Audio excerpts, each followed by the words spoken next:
નમસ્કાર, ન્યૂઝ 18 ગુજરાતીમાં આપનું સ્વાગત છે। આપની સાથે હું છું કોમલ। રાજકોટમાં હવે સમૂહ લગ્નના આયોજક હોસ્પિટલમાં દાખલ હોવાનો મામલો સામે આવ્યો છે। સમૂહ લગ્નમાં હોબાળા અંગે આયોજકે સ્ટેટસ મૂક્યા છે। આયોજક ચંદ્રેશ છત્રોલાએ સ્ટેટસ મૂક્યા છે। હોસ્પિટલમાં દાખલ હોવાના આયોજકો દ્વારા સ્ટેટસ મૂકવામાં આવ્યા છે। સ્ટેટસમાં ટાંક્યું છે કે આજના સમૂહ લગ્નમાં જે સંતવાણી કાર્યક્રમ હતો એ કેન્સલ રાખવામાં આવેલ છે। હોસ્પિટલમાં દાખલ થવાથી આ જે કાર્યક્રમ હતો તે કેન્સલ રાખવામાં આવ્યો છે। ગઈકાલે સાંજે 4 કલાક 36 મિનિટનું સ્ટેટસ લગાવવામાં આવ્યું છે। તો આયોજક ચંદ્રેશ છત્રોલાના ઘરે તાળા જોવા મળ્યા હતા। શહેરના હેડ ગેવાર ટાઉનશીપમાં 102 નંબરના યુનિટમાં રહે છે આયોજક ચંદ્રેશ અને ફ્લેટમાં પણ તાળા જોવા મળ્યા હતા અને ત્યારબાદ હવે સ્ટેટસ લગાવવામાં આવ્યું છે કે જે કાર્યક્રમ રાખવામાં આવ્યો હતો તે કાર્યક્રમ કેન્સલ રાખવામાં આવ્યો છે કારણ કે તેની તબિયત નાદુરસ્ત છે અને હોસ્પિટલમાં દાખલ હોવાથી આજે આખો કાર્યક્રમ છે તે કેન્સલ રાખવામાં આવ્યો છે। સંવાદદાતા ભાવિક અમારી સાથે જોડાઈ ગયા છે। ભાવિક, રાજકોટની સંવાદદાતા હાર્દિક અમારી સાથે જોડાઈ ગયા છે। હાર્દિક, જે પ્રમાણે આ લગ્ન સમૂહનું જે આયોજન કરવામાં આવ્યું હતું અને હવે દાખલ હોવાને કારણે આખો કાર્યક્રમ કેન્સલ કરવામાં આવ્યો છે તેવું સ્ટેટસ ચડાવવામાં આવ્યું, શું અપડેટ તેને લઈને? ચોક્કસથી કોમલ, આ જે સ્ટેટસ છે તે કોઈના પણ ગળે ન ઉતરે તેવી બાબત જે કહી શકાય, કેમ કે જો એક આયોજક બીમાર હોય તો તે એક વ્યક્તિ બીમાર હોય, અન્ય આયોજકો ક્યાં ગયા? જ્યારે આ મામલે જ્યારે અહીંયા રહેલા જે કપલો છે, અહીંયા જે મહેમાનો છે જે અમને ભાગ લીધો તો સમૂહ લગ્નમાં, એ લોકો સાથે જયારે વાત કરી ત્યારે તેમને કહ્યું હતું કે આ માત્ર ને માત્ર એક બહાનું બચાવવામાં આટલું મોટું આયોજન કર્યું હોય અને એક વ્યક્તિની તબિયત બગડે તો આટલું મોટું આયોજન જે છે ડિસ્ટર્બ ન થઈ શકે। તો સાથે સાથે અહીંયા અન્ય જે લોકો છે મળ્યા જેમની સાથે ન્યૂઝ ટીમે વાત કરી તેઓએ કહ્યું હતું કે આયોજકો દ્વારા અગાઉ પણ આ જ રીતના જે છે એ નવયુગલો સાથે છેતરપિંડી કરવામાં આવી છે। કેટલાક કિસ્સાઓમાં જે છે તેમને જે નવયુગલોના જે સમૂહ લગ્ન કર્યા હોય તેમાં પૂરતો કરિયાવર ન આપ્યો હોવાની પણ વિગતો સામે આવી રહી છે। એટલે કે ક્યાંક ને ક્યાંક આ જે સમગ્ર આયોજન છે તેમાં સ્ટેટસ મૂકીને પોતાનો થોડીક આબરૂ છે તે બચાવવાનો પ્રયાસ કરવામાં આવ્યો છે, પરંતુ આ બાબત છે તે આમ માનવામાં ન આવી શકે તેવી છે।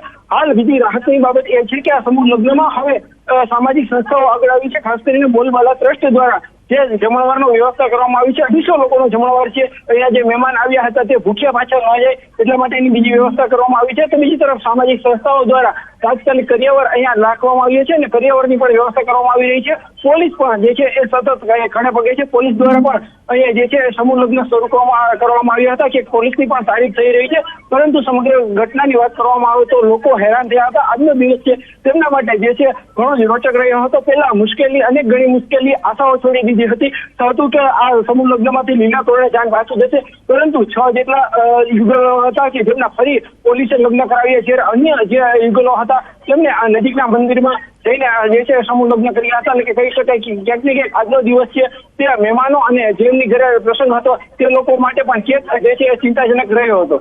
હાર્દિક, જે વર વધુ હતા તે ચિંતામાં જોવા મળ્યા, પરંતુ હાલ તે લોકોના લગ્ન કરાવવામાં આવી રહ્યા છે, પણ સવાલ અહીંયા એ થઈ રહ્યો છે આયોજકને લઈને કે આખરે જો દાખલ થયા હતા અને નાદુરસ્ત હતા તો આ પ્રકારની રાહ શા માટે જોવામાં આવી રહી હતી? આખો મામલો સામે આવ્યો, તપાસ કરવામાં આવી એટલે સ્ટેટસ મૂકવામાં આવ્યા, તો શું હવે ડર લાગ્યો એટલે આ પ્રકારના સ્ટેટસ મૂકવામાં આવ્યા?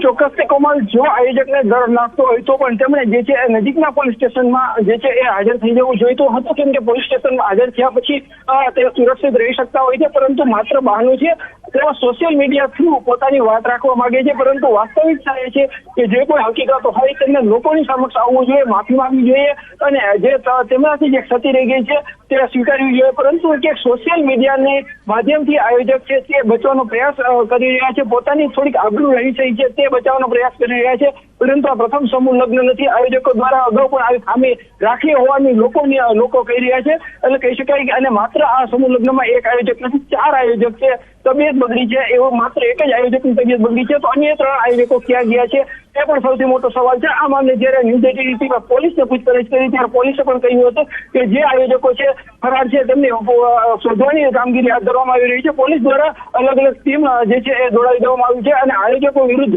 જે છે કાર્યવાહી પણ થશે, પોલીસ ફરિયાદ પણ દાખલ કરવામાં આવશે અને જે લોકો છે તેમની સાથે જે છેતરપિંડી કરી છે તેમની કલમો પણ ઉમેરવામાં આવશે।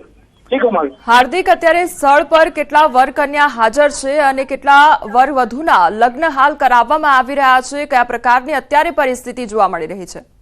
ટોટલ 27 સમૂહ નવયુગલો હતા, જેમાંથી 6 જે છે યુગલો તે અહીંયા પરત ફર્યા હતા અને તેમના લગ્ન કરવામાં આવ્યા હતા, જ્યારે અન્ય 21 જેટલા જે છે એ યુગલો છે તે ક્યાંક જતા રહ્યા હતા। તો પોલીસે તેમનો પણ સંપર્ક કર્યો હતો, પરંતુ તેઓ પરત નથી આવ્યા। તેઓએ જે છે પોતાની અનુકૂળતા મુજબ જે નજીકનું મંદિર હોય ત્યાં ભગવાનની સાક્ષી જે છે લગ્ન કરી લીધા છે।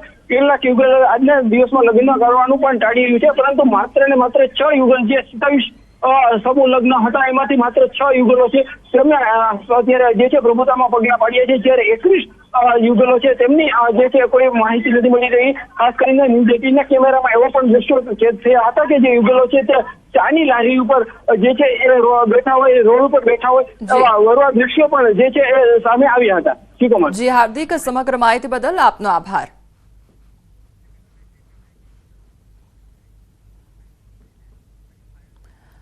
તો આ તરફ રાજકોટની સામાજિક સંસ્થાઓ બહારે આવી છે અને બોલબાલા ટ્રસ્ટ દ્વારા જમણવારની વ્યવસ્થા કરવામાં આવી છે। રાજકોટ પોલીસે લગ્ન કરાવ્યા તો બોલબાલા ટ્રસ્ટ દ્વારા જમણવારની વ્યવસ્થા કરવામાં આવી છે। તાત્કાલિક અનેક સામાજિક સંસ્થાઓ દ્વારા સવારથી ભૂખ્યા જાનૈયાઓ માટે વ્યવસ્થા કરવામાં આવી છે। જે અવ્યવસ્થા ઊભી થઈ હતી તેના કારણે હવે જે સામાજિક સંસ્થાઓ છે તે આગળ આવી છે અને તેમના દ્વારા મદદ કરવામાં આવી રહી છે। બોલબાલા ટ્રસ્ટ દ્વારા જમણવારની વ્યવસ્થા કરવામાં આવી છે। જે જાનૈયાઓ સવારથી ભૂખ્યા હતા તેમના માટે જમવાની વ્યવસ્થા કરવામાં આવી છે।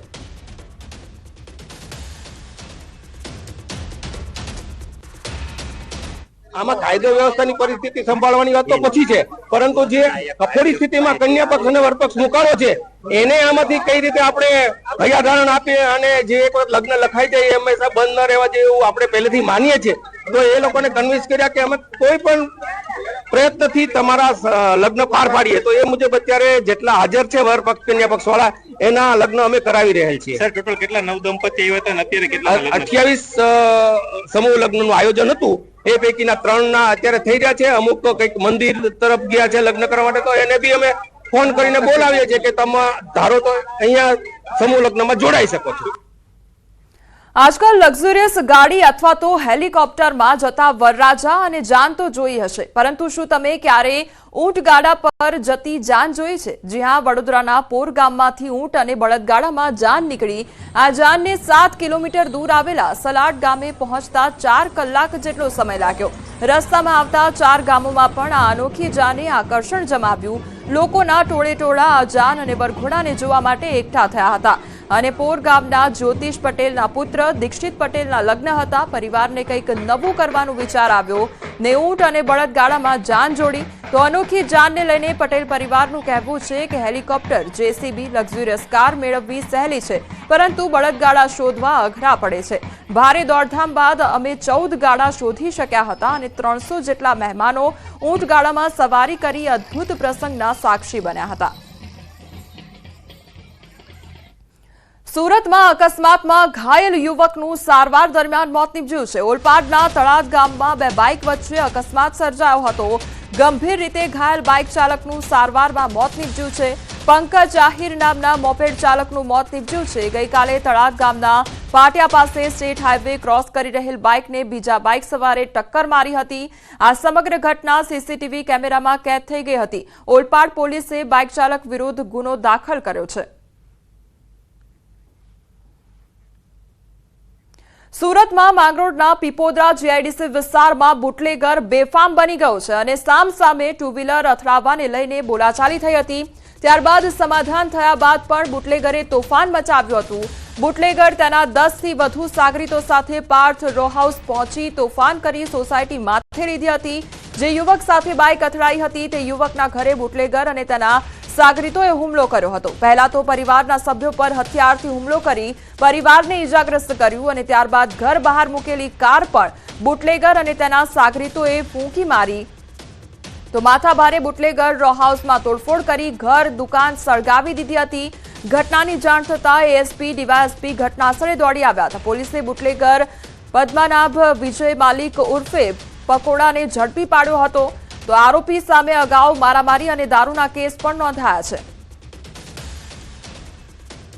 કોસંબા પોલીસ સ્ટેશનના સિનિયર અધિકારીઓ, સ્ટાફના માણસો, પોલીસ અધિક્ષક સાહેબ અને આઈજી સાહેબની સૂચનાથી તાત્કાલિક સ્થળ ઉપર પહોંચેલા છે. આ બનાવમાં પદ્મનાભ ઉર્ફે પકોડો જે છે એની ધરપકડ કરવામાં આવી છે. અન્ય આરોપીઓને પકડવાની તજવીજ ચાલુ છે. આજે ભોગ બનનાર ગોવિંદસિંહ છે એને હોસ્પિટલમાં એડમિટ કર્યા છે. એમની પણ આ ગુનામાં એટેમ્પ્ટ ટુ મર્ડરનો ગુનો દાખલ કરવા માટેની હાલમાં તજવીજ ચાલુ છે. જૂનાગઢમાં મહાશિવરાત્રીના મેળાનો વિધિવત પ્રારંભ કરવામાં આવ્યો છે અને ધ્વજારોહણ બાદ વિધિવત રીતે પ્રારંભ કરાયો છે. ભવનાથ મંદિર અને અખાડાઓમાં ધ્વજારોહણ કરવામાં આવ્યું છે. જૂના અખાડા, આવાન અખાડા તેમજ અગ્નિ અખાડામાં સાધુ સંતોની હાજરીમાં ધ્વજારોહણ કરવામાં આવ્યું. આ પ્રસંગે કલેક્ટર સહિતના ઉચ્ચ અધિકારીઓ પણ હાજર રહ્યા. 26 ફેબ્રુઆરી સુધી મેળો ચાલશે અને મેળામાં મોટી સંખ્યામાં ભાવિકો ઉમટ્યા હતા. યાત્રાધામ સોમનાથમાં 24 ફેબ્રુઆરીથી 26 ફેબ્રુઆરી સુધી સોમનાથ મહોત્સવ યોજાવા જઈ રહ્યો છે. મહાશિવરાત્રીના પાવન પર્વ પર યોજાઈ રહેલા ત્રિદિવસીય મહોત્સવને લઈને તંત્ર તડામાર તૈયારી કરી રહ્યું છે. આ તૈયારીના ભાગરૂપે સોમનાથ તીર્થના ત્રિવેણી સંગમની સફાઈ હાથ ધરવામાં આવી છે, જેના માટે અમદાવાદથી વિશેષ બોટ મંગાવવામાં આવી છે, જેના દ્વારા નદીમાં જળકુંભી, પ્લાસ્ટિક બોટલ્સ અને નાળિયેર સહિતની સામગ્રીઓની સફાઈ કરવામાં આવશે. આ માટે એમસી દ્વારા 2 એન્જિનિયર પણ મોકલવામાં આવ્યા છે. મહત્વનું છે કે ત્રિવેણી સંગમમાં કપિલા, હિરણ અને સરસ્વતી નદીનો પવિત્ર સંગમ થાય છે, જે શ્રદ્ધાળુઓની આસ્થાનું કેન્દ્ર છે. ત્યારે હાલ તો મહોત્સવને લઈને ત્રિવેણી સંગમની સફાઈ હાથ ધરવામાં આવી છે. મ્યુનિસિપલ કોર્પોરેશન દ્વારા જે આ ત્રિવેણી સંગમમાં જે અત્યારે મશીન ઉતારી રહ્યું છે, તે અત્યારે આપણે તેનું ઘાસનો નિકાલ આપણે કરવા માટે આ મશીનનો અત્યારે ઉપયોગ કરી રહ્યા છીએ. જે હાલ પૂરતું ઓછામાં ઓછું એક અડધો કલાકથી 45 મિનિટમાં જે વનસ્પતિ નીલ ટાઈપની જે અંદર ઉગેલું છે એ અત્યારે આપણે નિકાલ કરી રહ્યા છે. પ્રભાસ ક્ષેત્ર 3 નદીનો સંગમ, હિરણ, સરસ્વતી અને કપિલા 5 ક્ષેત્ર કહેલો ગયા, ગંગા, કુરુક્ષેત્ર, પ્રભાસ અને પુષ્કર. પ્રભાસ ક્ષેત્ર જે ભગવાન કૃષ્ણ ભગવાનનો અંતિમ દેહનો ત્યાગ કર્યો, આ ક્ષેત્રમાં આજે મહાઆરતી હોવાથી, શિવરાત્રિ નિમિત્તે 3 દિવસનો પ્રોગ્રામ હોવાથી ત્યાં નદીનું પૂર્ણ રીતે સફાઈ કામ ચાલી રહ્યું છે. મધ્યાહન ભોજનમાં આપવામાં આવતા પીએમ પોષણ નાસ્તાના ચણા ખરાબ અને હલકી ગુણવત્તાવાળા હોવાનો મામલો સામે આવ્યો છે. જે મામલે પુરવઠા અધિકારી દ્વારા ગોડાઉન મેનેજરને લેખિતમાં જથ્થો બદલવા પત્ર લખી સૂચન કરવામાં આવ્યું હતું. ચણાનો જથ્થો ખરાબ આવ્યો હોવાનું નડિયાદ, માતર, મહેમદાબાદ અને નડિયાદ શહેરના મામલતદારના પત્રને સંબોધીને પત્ર લખવામાં આવ્યો હતો, પરંતુ પત્ર લખ્યો હોવા છતાં ગોડાઉન મેનેજર દ્વારા જથ્થો બદલી આપવામાં નહોતો આવ્યો. જ્યારે ન્યૂઝ 18 ગુજરાતીએ રિયાલિટી ચેક કર્યું ત્યારે જથ્થો ખરાબ હોવાનું જાણવા મળ્યું હતું. ત્યારે સવાલ એ થઈ રહ્યો છે કે જો પુરવઠા અધિકારી દ્વારા 12 તારીખે પત્ર લખવામાં આવ્યો તો પછી જથ્થો કેમ બદલવામાં ન આવ્યો? આ જથ્થો આપનારા એજન્સી સામે હજી સુધી કોઈ પગલાં ભરવામાં કેમ ન આવ્યા? અને અંદાજિત 20,000 કિલોથી પણ વધુ ચણાનો જથ્થો જીવાતવાળો અને અખાદ્ય હોય તો તેનું સેમ્પલ કેવી રીતે પાસ થયું તે સવાલ ઉદ્ભવી રહ્યો છે.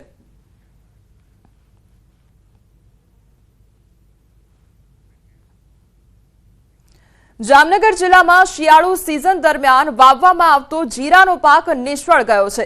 જામનગર જિલ્લાના જોડિયા પંચાયતમાં આવેલા લીંબુડા ગામે શિયાળા દરમિયાન ધુમ્મસ અને ફૂગ આવવાને કારણે જીરું ખેતરમાં જ સુકાઈ ગયેલું જોવા મળી રહ્યું છે, જેને કારણે ખેડૂતોને નુકસાન પહોંચ્યું છે અને ખેડૂતો હવે નિષ્ફળ ગયેલા જીરાના પાકની લણણી પણ કરી કાઢી રહ્યા છે.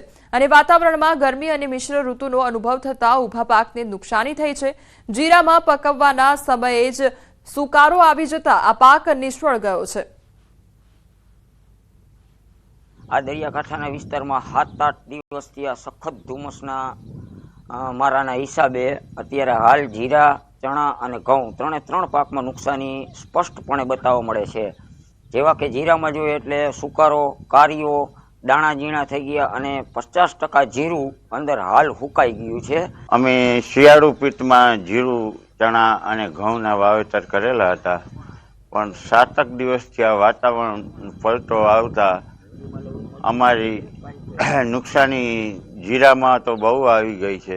શિયાળુ પૂરું થવાની આરે છે ત્યારે જીરાનો પાક છે તે સુકાઈ રહ્યો છે. જામનગર જિલ્લાના જોડિયા પંથકમાં આવેલા ગ્રામ્ય વિસ્તારોમાં જે પ્રકારના દ્રશ્ય આપ જોઈ રહ્યા છો, ખેતરોની અંદર જે જીરાનો પાક છે એ જીરાનો પાક સાવ સુકાઈ ગયો છે અને જે પાક છે તે પાક નિષ્ફળ જતા હવે ખેડૂતો આ પાકને કાઢી રહ્યા છે, લણણી કરી રહ્યા છે. કારણ કે જે જીરાનો પાક થવો જોઈએ આ પાક થયો નથી અને જે હાલ દ્રશ્ય જોઈ રહ્યા છો ખેતરોની અંદર ખેડૂતો છે એ પાક કાઢી રહ્યા છે. ઉતાર આવવાના કારણે અને ઝાકર અને ધુમ્મર વધારે આવી, ધુમ્મસ, એના કારણે જીરાને નુકસાની ઘણી આવી છે અને ઊભો જીરા એમનેમ જ ઉતરી ગયા, ઉતાર આવી ગયો અને કારિયાને એવા ફરિયાદ આવી એટલે જીરામાં રોગ આવવાના કારણે જીરું નાશ પામી ગયું. શિયાળુ પાકમાં જે જીરું વાવ્યું હતું એ જીરાનો પાક સાવ નિષ્ફળ જતા હવે ખેડૂતો માથે ઓઢીને રોઈ રહ્યા છે. કિંજલ કારસરિયા, ન્યૂઝ 18 ગુજરાતી, જામનગર. આણંદના ધર્મજ ગામમાં પાણીજન્ય રોગનો કહેર જોવા મળ્યો છે. ધર્મજ ગામના વિવિધ વિસ્તારમાં કમળાના 21 કેસ નોંધાયા છે અને કમળાના કેસો નોંધાતા આરોગ્ય તંત્ર હરકતમાં આવ્યું છે. ગાંધી ચોક, ચામુંડા વિસ્તાર, ભવાનીપુરા સહિત વિવિધ વિસ્તારમાંથી આ કમળાના કેસ નોંધાયા છે. આરોગ્યના ઉચ્ચ અધિકારીઓ રોગચાળાને પગલે ધર્મજ દોડી આવ્યા. રોગચાળાનો ભોગ બનેલા દર્દી અને વિસ્તારની મુલાકાત લીધી. गुजरात में सबसे कम मिनिमम टेम्परेचर जहाँ पे रिकॉर्ड हुआ है वो नलिया 15.5 डिग्री सेल्सियस. और फोरकास्ट की बात करेंगे तो अहमदाबाद के लिए मिनिमम टेम्परेचर 20 डिग्री सेल्सियस का मिनिमम टेम्परेचर का फोरकास्ट है और मैक्सिमम टेम्परेचर 35 डिग्री सेल्सियस के आसपास रहने का पूर्वानुमान है. और विंड की डायरेक्शन की बात करेंगे तो पूरे गुजरात स्टेट में लैंड रीजन पे जो विंड प्रेवेल करेगी वो northerly to north easterly wind prevail करेगी. सर क्या रीजन है कि 2-3 दिन बाद में टेम्परेचर बढ़ेगा? मैक्सिमम टेम्परेचर है वो 3 दिन के बाद 2 से 3 डिग्री सेल्सियस बढ़ने का पूर्वानुमान है, जिसमें 24 तारीख के आसपास एक वेस्टर्न डिस्टर्बेंस पास करेगा और मिनिमम टेम्परेचर जो रहेगा 2 दिन एनएलसी में, उसके बाद 2 से 3 डिग्री सेल्सियस का बढ़ोतरी का पूर्वानुमान है.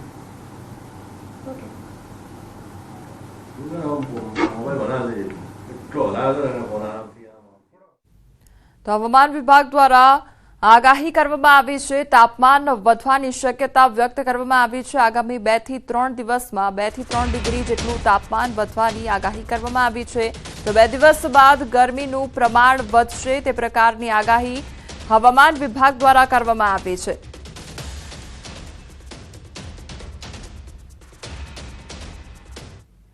આ તરફ વડોદરામાં જતા શિયાળે ભર ચોમાસા જેવો માહોલ જોવા મળી રહ્યો છે. મનપાના અણઘડ વહીવટ અને કોન્ટ્રાક્ટરોની બેદરકારીથી નાગરિકો હેરાન પરેશાન થઈ રહ્યા છે. શિયાળામાં રસ્તા પર પાણીની રેલમછેલ જોવા મળી છે. હાઈવે પાસે વડદલા રોડ પર વરસાદી માહોલ જામ્યો છે અને પાણી વિતરણ કરવાના સમયે જ વાલ્વની કામગીરીથી જળબંબાકાર જેવી સ્થિતિ જોવા મળી. રોડ અને દુકાનોમાં પાણી ફરી વળ્યા છે. વાહન ચાલકો અને રાહદારીઓને અનેક મુશ્કેલીઓનો સામનો કરવો પડ્યો. પાલિકા તંત્રની આડેધડ કરાતી કામગીરી સામે અનેક સવાલો ઉઠ્યા છે. વડોદરા જિલ્લા પંચાયતના બજેટ પહેલા જ વિરોધ શરૂ થયો છે. બજેટમાં ખેડૂતો, મહિલાઓ તેમજ બાળકો અને શ્રમિકો માટે કોઈ જોગવાઈ નહીં હોવાના આક્ષેપ સાથે વિરોધ કરવામાં આવી રહ્યો છે.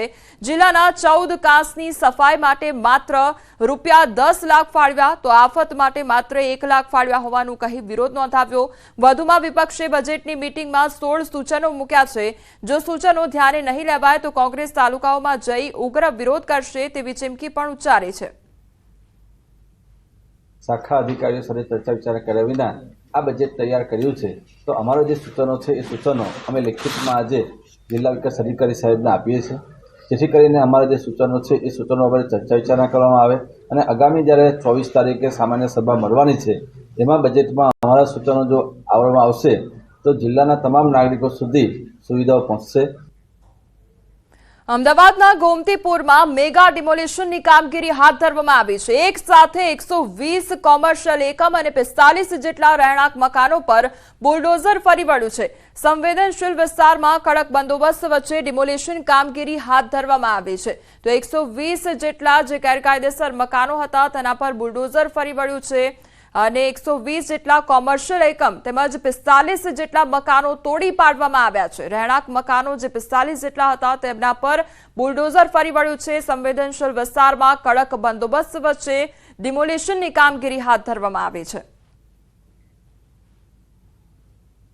અમદાવાદ મ્યુનિસિપલ કોર્પોરેશન દ્વારા જીપીએમસી એક્ટ 212(2) મુજબ સ્ટેન્ડિંગ કમિટીની મંજૂરી મેળવી 2007ની અંદર નોટિસ આપવામાં આવેલી હતી. આરડીપીની રોડ લાઇનની નોટિસ આપવામાં આવી હતી. 120 કોમર્શિયલ બાંધકામ છે અને 45 રેસિડેન્ટ બાંધકામનો અમલ કરી રહ્યા છે. પ્રોસેસમાં અંદર હાઈકોર્ટ મેટર થયેલી હતી અને હાઈકોર્ટે જજમેન્ટ 2008માં બી આપેલું હતું અને તાજેતરમાં બી નામદાર કોર્ટની અંદર પિટિશન કરવામાં આવી હતી. એમાં બી હાઈકોર્ટે ચુકાદો આપેલો છે અને એ અન્વયે કામગીરી કરીએ છીએ.